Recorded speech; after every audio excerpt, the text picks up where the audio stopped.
កម្មករសំណងផ្ញើខ្លួនដីក្រុងភ្នំពេញតាមខសន្យាធ្វើការបានប្រាំងវិលវិញបែងដងជួបរឿងតូម្នេញទ្រូងពោពេញ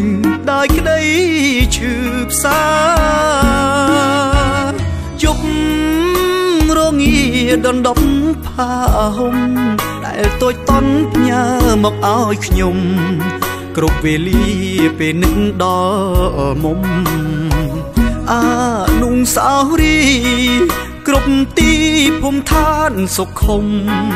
ការងារលំបាកស៊ូទ្រាំ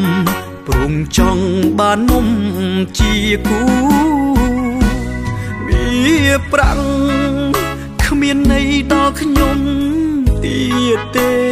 ខំពូពីព្រោះស្នេហ៍តោកយ៉ាងលំបាកដេចក្តីសង្ឃឹមបានប្រា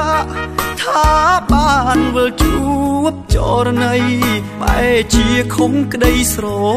មៃព្រោះតែស្រីបំភ្លៃសន្យា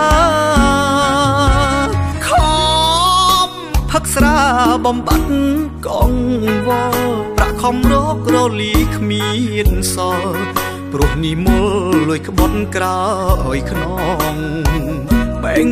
ដងមួយនេះត្រូវឆេងខ្លាយជាផែផុងមិនគួរចិត្តអូនយងខ្នងហ៊ានក្បត់ចិត្តបងទាំងរស់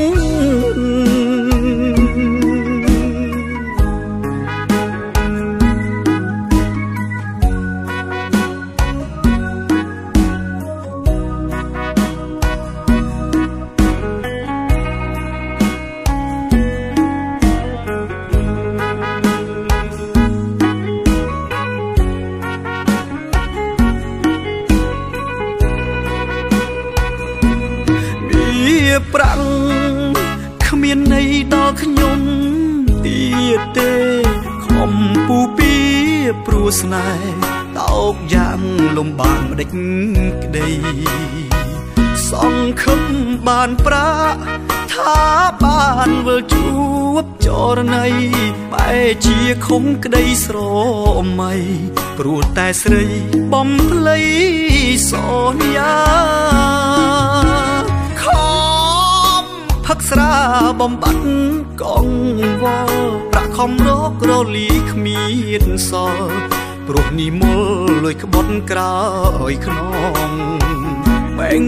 ដងមួយនេះត្រូវឆេងខ្លាយជា